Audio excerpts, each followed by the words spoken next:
If you like this video, please give it a thumbs up, comment, and subscribe to my YouTube channel, as well as follow me and subscribe to me on all my other social media platforms.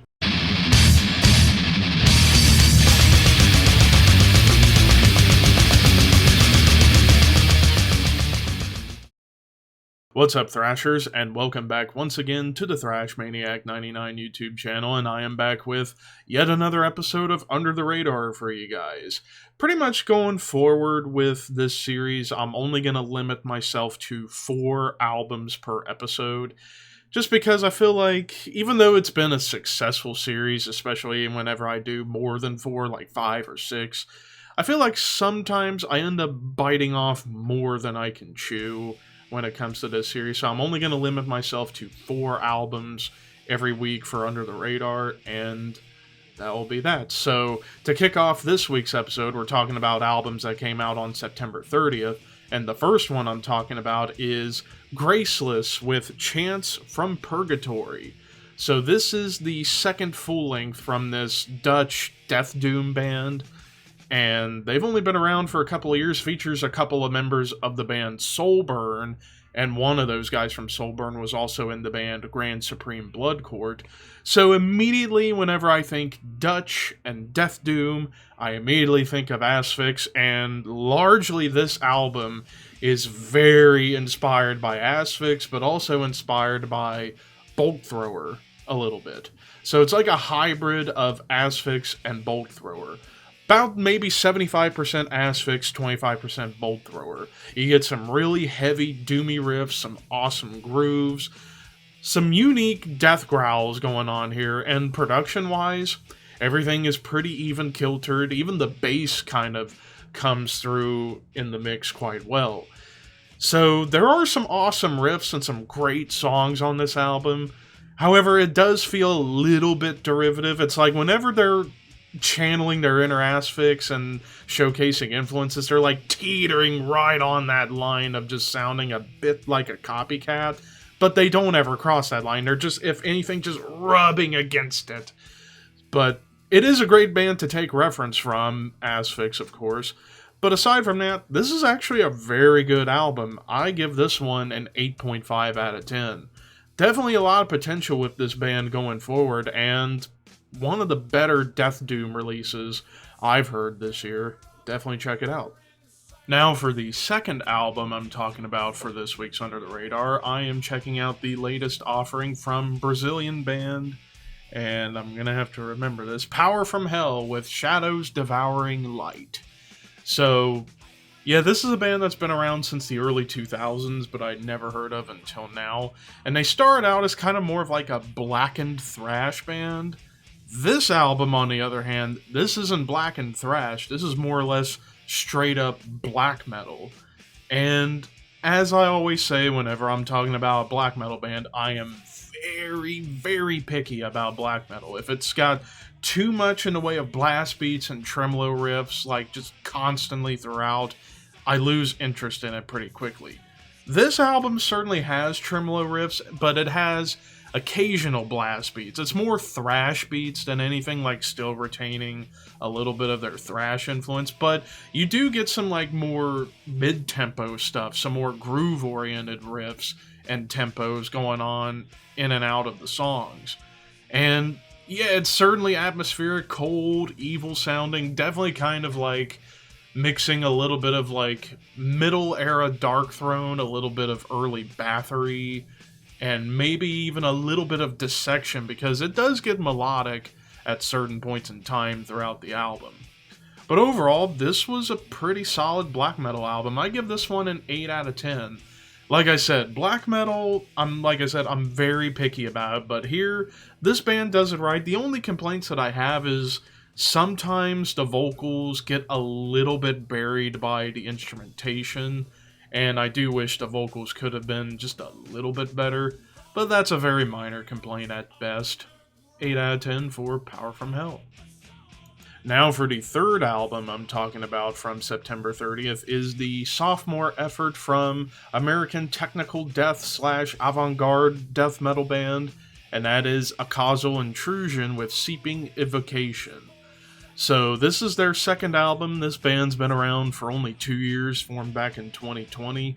And I got into wanting to check this band out after looking at their metal archives and saw they were compared to a lot of like weird, like avant-garde technical extreme metal bands like Gore Guts, Ulcerate, Deathspell Omega, Immolation, and even like Imperial Triumphant. Like, I got a lot of those vibes on this album. Whenever it gets technical, it can get as technical as, say, a band like Obscura, Spawn of Possession.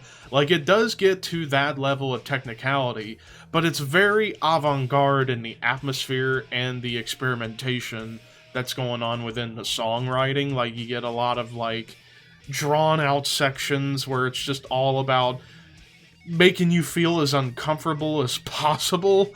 Kind of like to the same extent of a band like Blutos Nord, Deathspell Omega, or even Imperial Triumphant. Like that more like avant-garde, atmospheric, extreme metal, but combining it with the technical death metal prowess of bands like Ulcerate and Gore Guts, among many others.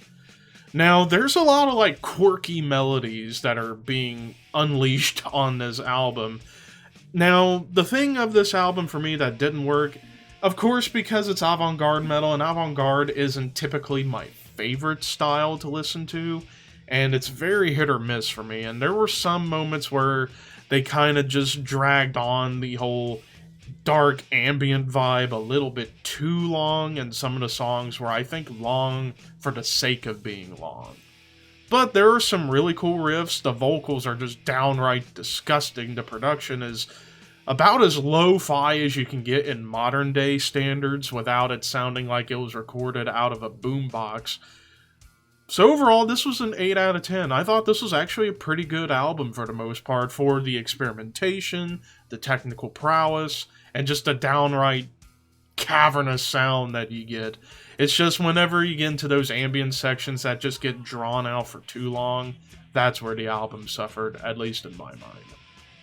And then the final album I'm talking about from September 30th is the latest 18th studio full-length from German thrash legends Tankard with Pavlov's Dawgs.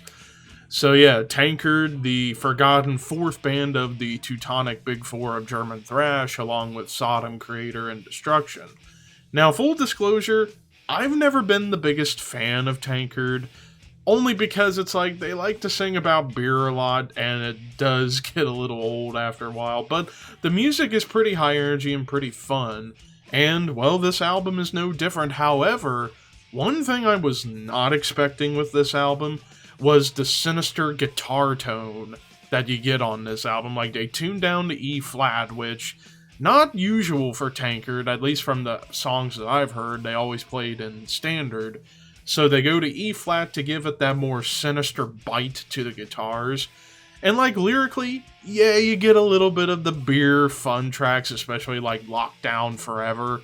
But you get a lot of, like, politically charged songs all throughout this album, and this album just packs bite and punch and fury. Thrash to the bone, fun to listen to, production's pretty solid, and Gire's vocals, very distinguishable from the remaining bands of the German Big Four, the Teutonic Four. Definitely more straightforward thrash-oriented as opposed to like the almost death metal or black metal-oriented style of Mille, Tom, and Schmier. So he has his own style, and I'll be honest, I enjoyed this album more than I was expecting to.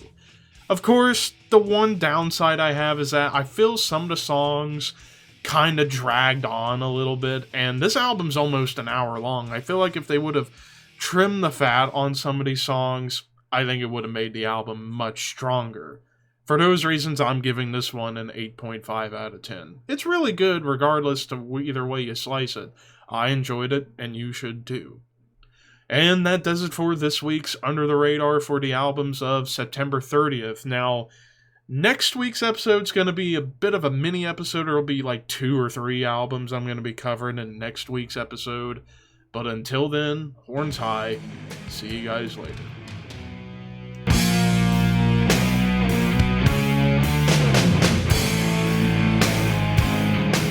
said Michael was the wait. How was Charles alive again? I brought him back. Oh. Wait, I'm sorry, what? Huh? Seth, I didn't even know I was alive!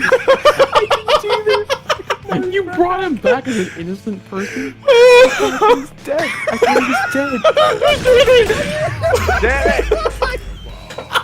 Yes, everybody. What happened? Okay, what happened? Okay, let me explain. Why would Charles survive? Hold on, let me explain. So Charles was shooting at me. I killed him, and I bought the defibrillator, and I brought him back. But Seth killed him. Again. Seth killed him, and then I killed Seth. Well, to be fair,